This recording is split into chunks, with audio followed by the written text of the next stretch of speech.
Qual que foi seu plano na hora? Porque o Estevão entra primeiro fazendo justamente a função do Maurício, mas depois você acaba reformulando ali esse trio de ataque. O que passou na sua cabeça naquela hora? Qual que era o plano ali? Por que talvez ele não tenha dado certo? Obrigado. Eu não tenho o plano para o imprevisto, não é? Há duas coisas que tu não controlas na vida, nem o tempo, nem o imprevisto, que foi o que aconteceu. Eu acho que a minha linguagem corporal fala um bocadinho de tudo, não é? Numa altura em que temos o Paulinho lesionado e o Filipe lesionado, com a saída do Rony, só com o Lopes neste momento e com os dois moleques, o Thales e o Luigi, que ambos os dois ainda podem jogar no sub-20, e com o Estevão, que vocês sabem, há 3 dias atrás teve um problema de saúde e que não estava hoje, mesmo assim não estava a 100%. Foi obrigado logo no início a ter que improvisar. Não era isso que estávamos à espera. Mais do que tudo, ficámos sem o jogador que tem sido o nosso abre-latas, o nosso jogador mais criativo, o nosso melhor marcador. Mas o futebol é isto e é por isso que temos que ter um elenco maior, porque por ano não fazemos só 30 jogos ou 34, fazemos 75, 80. Portanto, é fundamental o nosso elenco ter mais profundidade. Estamos a trabalhar nisso. O nosso quebra-cabeças, faltam peças no nosso quebra-cabeças e nós vamos continuar a trabalhar em cima disso, pelo menos assim espero. Mas sim, foi um jogo truncado, uma equipa que se fechou muito bem. Nós na primeira parte houve ali momentos que já sabíamos que o nosso adversário ia jogar assim, não foi surpresa para nós. Ia jogar com uma estrutura fechada, apostar no contra-ataque. Mesmo assim, na primeira parte nós não conseguimos bloquear sobretudo a dinâmica dos dois médios de organização do nosso adversário, o Alisson e o Pablo Maia.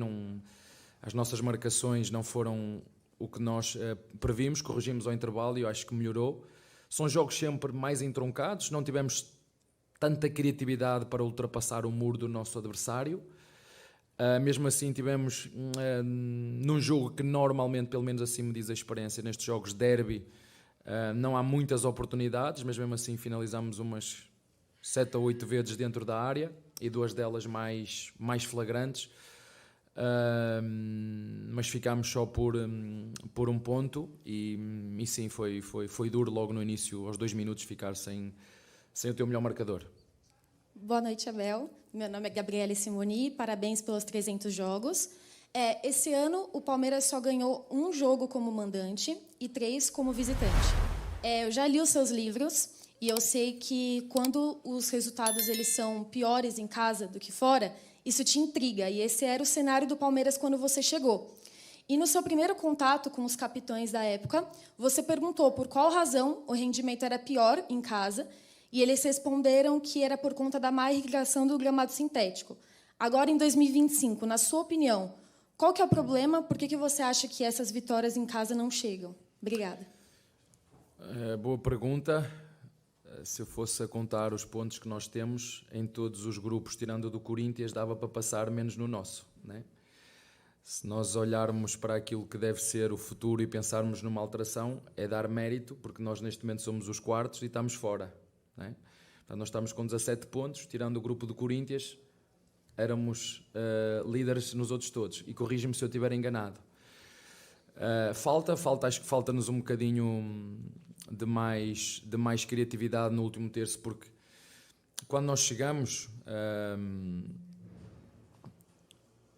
o Palmeiras andava à procura de se encontrar.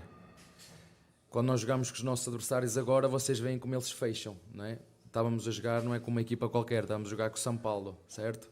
Uma linha de 5, mais 2 primeiros volantes na frente, o que dificulta muito aquilo que são os espaços que nós temos que criar, e depois precisamos muito da criatividade dos nossos jogadores para ultrapassar esse muro, que foi o que aconteceu aqui, sobretudo na segunda parte. Mesmo assim, como te disse, fomos capazes de criar pelo menos 2 oportunidades flagrantes no segundo tempo. Muitos dos remates bateram naquela muralha do nosso adversário, mas não tem a ver, e desculpa só discordar contigo, não tem a ver com o gramado, tem muito mais a ver com com a capacidade do treinador ajudar ainda mais os nossos jogadores, e depois termos presença na área com centroavantes que nos ajudem àquilo que é ultrapassar este tipo de jogos onde as equipas fecham muito. Não é a primeira vez que nós jogamos neste Paulistão contra equipas com linhas de 5, mas infelizmente os 17 pontos para nós no nosso grupo não chega para passar. Abel, boa noite. A gente percebeu, não sei, você pode até falar que o São Paulo solta a escalação, e aí você olha sem Oscar, sem Lucas, e aí você viu que, de repente, o time vinha realmente para defender. Você até demorou um pouco para a assessoria soltar a escalação do Palmeiras. Esse Palmeiras que entrou hoje, seria o Palmeiras que entraria normalmente, ou você modificou porque viu que eles iam jogar com essa linha de 5, como o Corinthians fez no empate aqui com 1-1? Eu às vezes custa-me dar respostas porque vocês podem deturpar aquilo que eu estou a dizer, mas a forma com que os adversários cada vez mais respeitam o Palmeiras dentro do jogo é notório. E que tu disseste muito bem, o Corinthians espatou uma linha de 5 e o São Paulo espatou uma linha de 5, e nós temos que ter a capacidade de ter soluções internamente para desbloquear essas linhas de 5. E nós temos de estar preparados para elas, porque é o que nos tem acontecido. Por isso mesmo, pelo respeito e pelo crescimento da nossa dinâmica. E sim, é verdade, tu estás a constatar isso, eu não me quero alongar muito nessa pergunta, mas é o que é e não podemos fugir a isso. Mas volto a reforçar, nós tomamos uma decisão, eu tomei uma decisão no início do ano, que nas minhas contas nós estaríamos mais ou menos com os pontos que devemos ter, mais 2, menos 2, porque realmente empatamos alguns jogos que se calhar não merecíamos. Por exemplo, o Corinthians aqui em casa, que me desculpem o meu adversário, mas eu acho que nós merecíamos ganhar por aquilo que foi, mas infelizmente não conseguimos. E como te disse, os 17 pontos que temos em todos os grupos dava para passar, não deu. Portanto, vamos fazer aquilo que nos compete até ao fim e esperar aquilo que tiver que acontecer. Abel, boa noite. Abel, você falou aí do quebra-cabeça, né? Em algumas coletivas você vem falando. Só que essas 3 pecinhas aí desse quebra-cabeça talvez não estejam demorando demais para você, a diretoria, achar nesse grande quebra-cabeça de muitas peças que você tem. E queria entender um pouquinho aí essas contratações que o Palmeiras tem feito, né? Agora a gente confirmou aí o Bruno Fux e o Mikael, que é um jogador que saiu já na imprensa do Houston Dynamo. O torcedor às vezes quer entender, o Palmeiras está atrás de um 9 e traz 2 zagueiros. Como é que está esse planejamento e como que estão essas peças aí? O que está faltando para essas peças encaixarem? Olha, eu vou repetir mais uma vez. Saiu o Rony, nós precisamos de um jogador para a posição de Rony. Saiu o Menino, nós precisamos de um jogador para a posição do Menino. O Vítor Reis foi vendido, nós precisamos de um jogador para a posição de Vítor Reis, e o Caio, juntamente com o Fux, foi uma troca, que é uma oportunidade de mercado. Nós estávamos com 6 laterais e entendemos que apesar do Benedetti estar muito bem e vai fazer parte do plantel, mas ainda tem idade para jogar na equipa B, e todos os jogadores que estão connosco, excetuando o Alad, têm todos idade para jogar na equipa B, e eu não posso pegar, porque eu sei que ele é muito bom jogador, e o Luigi também é muito bom jogador, e pegar neles e meter-lhe a camisola 9 nas costas e agora aguenta o peso. Lembram-se, isto é preciso. Se há treinador que sabe o que é formação, sou eu. Se há treinador que sabe o que é apostar na formação, sou eu. Se há o único treinador dos 6 ou 7 equipas que estão na frente e que lutam por títulos que aposta na base, sou eu. Portanto, eu sei muito bem aquilo que nós precisamos e a diretoria também sabe muito bem aquilo que nós precisamos. Em relação às dificuldades ou não, infelizmente não sou eu que te posso dar essa resposta. São necessidades que nós temos, eu já falei nisso várias vezes e sei que o clube está a fazer um esforço para que isso aconteça. E não me vou alongar muito mais em relação a isso, portanto, é repetir aquilo que já foi dito. Boa noite, Abel. Rodrigo Fragoso, TNT Esportes. Abel, vou me permitir aqui ler alguns nomes, né, para até formular a pergunta da maneira mais correta. O Palmeiras perdeu não só os nomes que você citou, mas outros também, né? Vítor Reis, Caio Paulista, Gabriel Menino, Zé Rafael, Rômulo, Rony, Dudu, e aí de um time de base, que eu não sei nem se você considera, para ser sincero, Michel e Patrick. Recebeu o Atuesta, que foi negociado na sequência, e recebeu agora, em contratações, Facundo, Paulinho, Emiliano, Fux e deve receber o Mikael. Olhando para o que você tinha nas mãos, fechando a temporada passada, e para o que você tem nas mãos nesse momento, hoje, você tem um elenco que te entrega menos ferramentas para trabalhar em relação a peças que podem mudar o jogo, podem mudar sistema, podem mudar a cara de uma partida. Você já falou que não pode colocar o peso de algumas camisas em alguns jogadores Não especificamente. É justo. Não é justo fazer isso com os moleques. Exatamente. Não é justo. Claro. Não é justo. E aí, dito tudo isso, hoje você tem um elenco que te entrega menos ferramentas do que aquele que encerrou o ano?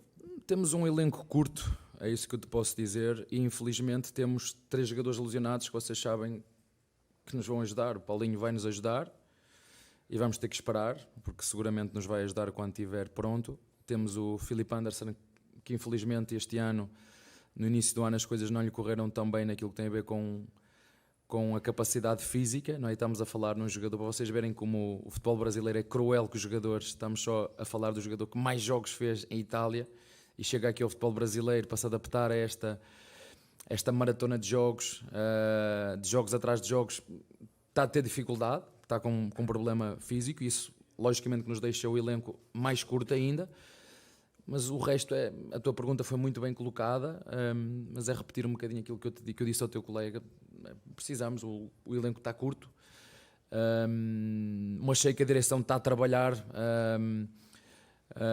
afincadamente para fazer essas reposições que tu fizeste, e vocês sabem tão bem como eu, vocês são peritos nisso, a pesquisar esses pequenos pormenores, que essa é a minha função, de perceber os jogadores que saem, os jogadores que entram, as reposições que precisam ser feitas, os jogadores que nos vão ajudar para ter um elenco com mais profundidade. E eu este ano, em função dos jogadores da base que nós chamamos, tirando o Alá, são todos jogadores sub-20 ainda podem jogar em baixo, e eu quero que sejam esses os jogadores que deem essa tal profundidade à equipa, para depois aparecer um Estevão, como foi o ano passado, ou há 2 anos, como foi o Vítor Reis. Portanto, são os moleques da base que nos vão dar essa profundidade, depois de termos 2 jogadores por cada posição, do mesmo nível, e a partir daí, mais juntamente com os jogadores que nós subimos, que sim, esses sejam a profundidade do elenco para acontecer, porque ao longo do ano vai haver lesões, Paulinho está lesionado, Filipe está lesionado, Bruno Rodrigues está lesionado, e com 70, 80 jogos por ano, e infelizmente vocês sabem, o ano passado, numa altura crítica, perdemos o Estevão, perdemos o Murilo, perdemos por algum tempo, o próprio Gomes no início do ano teve um problema no pé, e este campeonato brasileiro não perdoa. Nós sabemos que durante o ano vai haver 2, 3, 4 lesões, e nós temos que ter um elenco um bocadinho mais profundo, sendo que, desde que eu cheguei, o nosso elenco sempre foi muito curto, mas não pode ser tão curto como está agora. Oi, Abel, boa noite. Sou o Diego Iwata da Trivela.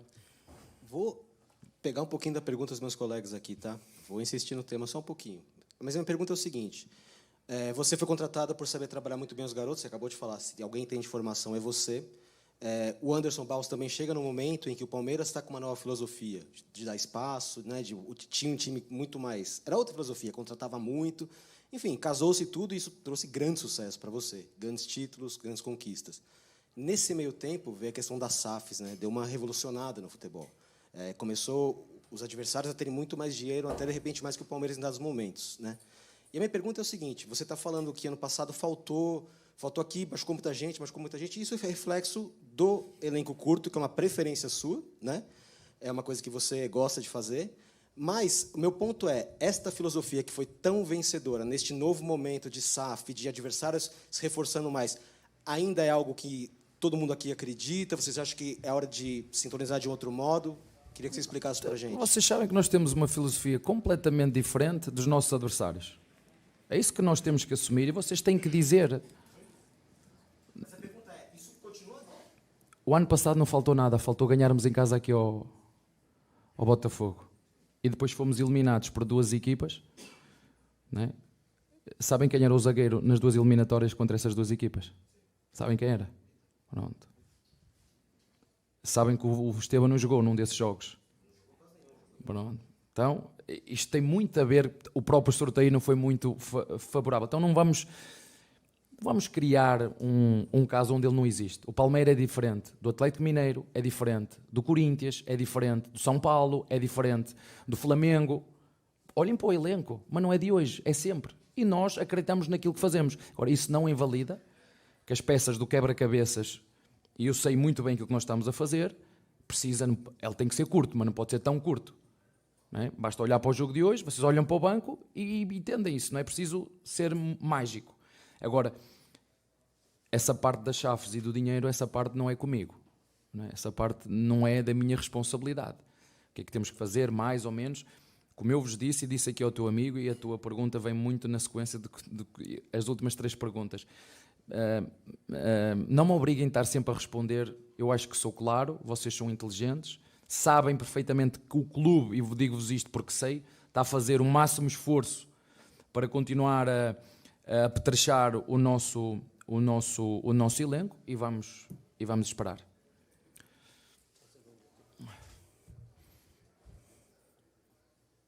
Boa noite, Abel. Luiz Stock da Goa aqui. Abel, alguns dados do jogo de hoje. O Palmeiras teve 15 finalizações, sendo 7 delas de cabeça, na jogada aérea, e 2 delas foram ao gol só. Né? Uma delas de cabeça do Flaco, a outra foi a finalização de fora da área do Richard Rios. E podemos dizer que as 2 de mais perigo foram do Flaco de cabeça. Né? Mas tem faltado mais coragem e ousadia para o Palmeiras finalizar de fora da área, tendo jogadores como Estevão, o Veiga, o próprio Richard Rios, que chutam bem de fora da área, em longa e média distância?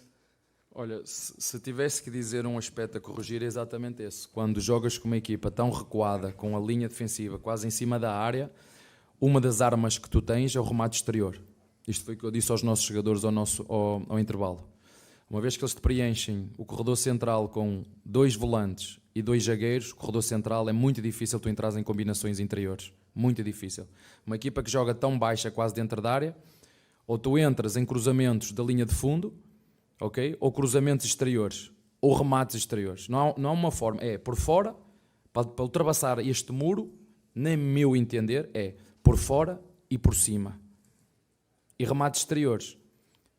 Rematamos apenas, como tu disseste, 2 vezes, mas rematamos várias vezes dentro da área nas quais bateram nas pernas dos nossos adversários, pelo menos daquilo que eu vi, 8 foram dentro da área, 8 finalizações das 15 foram dentro da área, e 2 delas, como disseste muito bem, foram de cabeça. Mesmo de escanteios, tivemos o Gomes 2 vezes escanteios, uma na primeira parte ou na segunda, o próprio Lopes. Infelizmente hoje nós não conseguimos acertar no golo e não fomos capazes de fazer um golo que tanto precisávamos perante uma equipa que jogou, como disse, muito fechada e nos dificultou muito o nosso jogo de ataque. Abel Felipe, da Rádio Bandeirantes. O Botafogo, no ano passado, não se classificou para as finais do Campeonato Carioca e terminou o ano campeão da Libertadores e campeão brasileiro. Palmeiras, ao contrário, foi campeão paulista, mas não foi campeão no ano passado do Brasileiro ou da Libertadores, um título que o torcedor sonhava. Nesse momento, a gente vê um pouco da torcida do Palmeiras cobrando melhores resultados, mais contratações, algumas críticas a Leila e também o Anderson Barros. Eu queria que você falasse sobre o que você entende do Campeonato Paulista. É realmente um campeonato de pré-temporada, de testar opções e, depois do Paulistão, enfim, atirar na contratação, mirar na contratação certa para reforçar o elenco? Deixa só reforçar a pergunta que estás a fazer. Eu não enganei ninguém e fui muito claro naquilo que disse em relação ao Paulistão. Em momento nenhum deixei de dizer que temos a ambição de ganhar o 4º, mas fui muito claro. Só não entendeu quem não quis, eu fui muito claro naquilo que disse. E deixa-me só também reforçar que os pontos que temos, porque amanhã toda a gente vai dizer mal do Palmeiras, nos pontos que temos, éramos classificados em todos os grupos. Infelizmente, em função do regulamento, em função de um belo desempenho dos nossos 2 adversários do nosso grupo, estamos dependentes de resultados terceiros. Portanto, é tão claro quanto isso e eu não vou alterar. E todos vocês, o ano passado, nós ganhamos esta competição e muitos dos teus colegas se esquecem, dizem o Palmeiras não ganhou título nenhum. Né? Muitos dos vossos colegas dizem o Palmeiras não ganhou título nenhum. Portanto, não sou eu, porque a mim dá muito trabalho, que descredibiliza esta competição, porque dá-me a mim o mesmo trabalho. Agora, em função daquilo que é a longevidade desta época, aquilo que nós temos, aquilo que é, dizer-vos assim, muito diretamente. Se calhar este título é muito mais importante, tem muito mais peso para um Corinthians, para equipas, para um Santos que não têm ganho há muito tempo, do que se calhar para o Palmeiras. Mas isso não significa que a nossa ambição não seja em todos os jogos lutar para ganhar, como foi hoje. Tudo o que eu fiz hoje com as substituições todas foi para ganhar o jogo. Infelizmente, os pontos que nós temos, que são 17, dava para passar em todos os grupos fácil. No nosso, estamos dependentes de resultados de terceiros. Será que se deve mudar alguma coisa no regulamento? Mas agora o Palmeiras tem 10. É o que é. Podemos ficar fora e podemos passar. Não sei o que é que vai acontecer. Vamos trabalhar em cima daquilo que nós devemos e temos que fazer, que é ganhar os nossos jogos. Infelizmente, como te disse, os 17 pontos que temos não são os suficientes para o nosso grupo passar à fase seguinte. Abel, boa noite.